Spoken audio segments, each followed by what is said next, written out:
안녕하세요. 빠던TV 서윤입니다.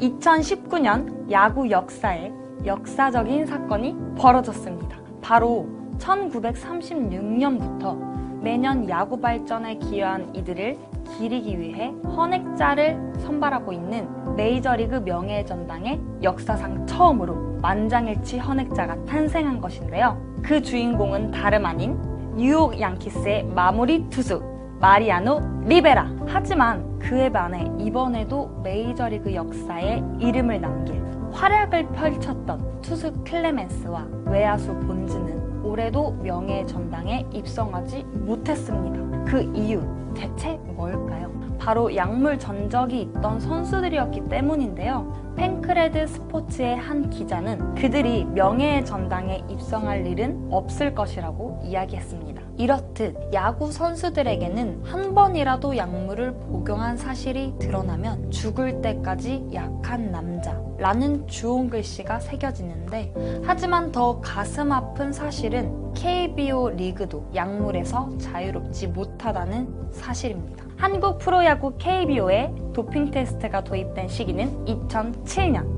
하지만 메이저리그의 많은 선수들이 약물을 복용한 사실이 드러났던 1990년도부터 2000년대까지 우리나라도 선수들 사이에 공공연하게 금지 약물을 복용하고 있다라는 이야기가 돌았습니다.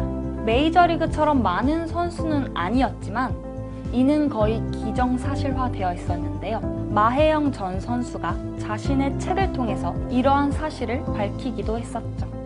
이번 시간에는 우리나라에서 약물이 적발된 대표적인 선수들에 대해서 말해보려고 합니다.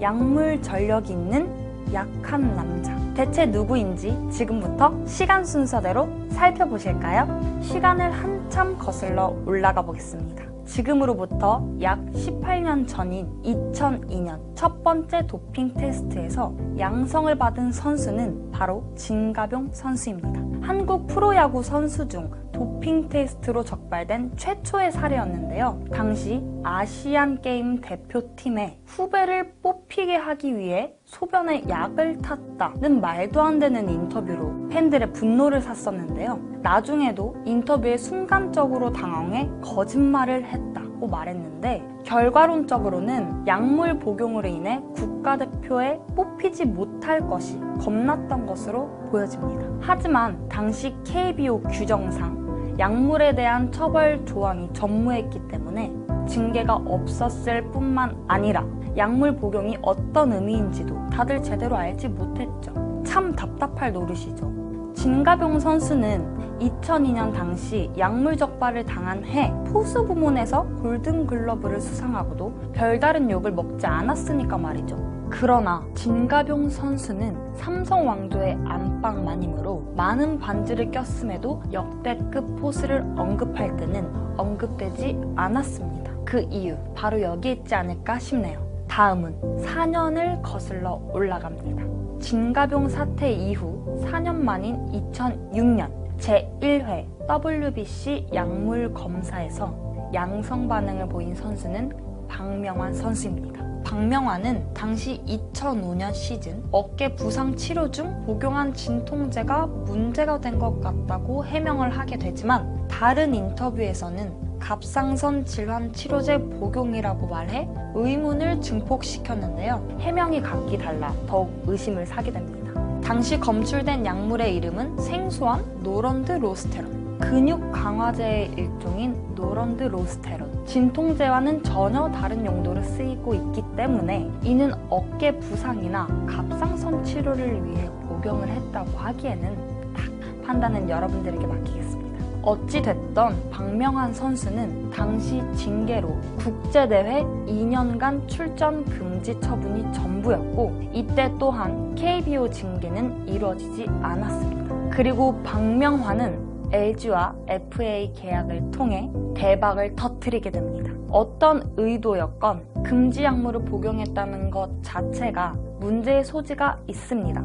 특히 자신이 흘린 땀과 노력을 통해서 성적을 읽어야 하는 운동선수임에도 불구하고 약물을 복용했다는 것은 비난을 받아 마땅한데요. KBO 리그가 워낙 약물 복용한 선수들에게 관대하기 때문인지 리그 차원에서도 다시 한번 반성이 필요하고 제재를 더 강하게 해야 한다고 말하고 싶네요. 다음 도핑 테스트에서 약물 복용이 검출된 건 2011년도입니다. 2011년 어느 선수에게서 금지 약물인 스테로이드가 검출됐는데 이제 어느 선수에 대해 알 사람은 다 알죠. 바로 김재환 선수입니다. 김재환의 몸에서 검출된 아나볼릭 스테로이드는 운동선수들의 근육 성장을 돕는 약물로 유명합니다. 부작용이 심각하지만 확실한 성적 향상을 보장하기에 스포츠계의 악마라고 불리기도 하는데요. 이 약물은 의사 처방 없이 구할 수 없는 약물이고 자신의 의도가 있지 않다면 절대 구할 수 없습니다. 그러나 당시 받은 징계는 고작 출장 정지 10경기에 불과했죠. 본격적인 활약이 시작된 건 2016년 당시 골든글러브 수상 때도 마찬가지였지만 특히 작년 2018 시즌이 끝난 후 홈런 왕과 시즌 MVP를 수상하게 되면서 논란이 더 커지게 됩니다.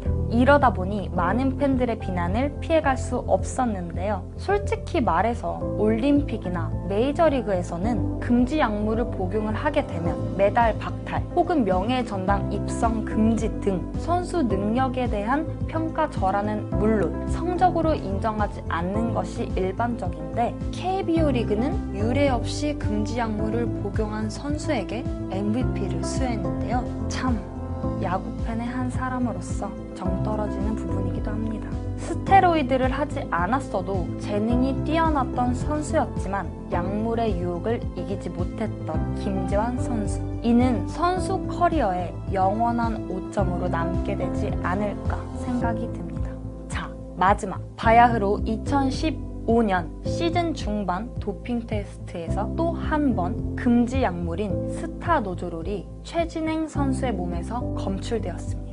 당시 인터뷰에서 영양제를 먹었는데 금지 약물 성분이 들어있었는지 몰랐다 라는 해명을 했는데요. 아나볼릭 스테로이드의 한 종류인 스타노조롤은 88 서울 올림픽 때 세계 신기록을 갈아치우며 금메달을 차지했던 벤 존슨이 복용했던 약물로도 유명합니다. 스타노조롤은 스테로이드만큼 경기력 향상을 위한 약물로 워낙 유명한데요. 이 역시 의사의 처방이 없으면 구매가 불가능한 제품이므로 최진행 선수의 말을 믿어야 할지 말아야 할지 어찌됐던 최진행 선수는 금지 약물 검출로 김재환보다는 조금 더 강한 30경기 출장 정지 처분을 받았습니다.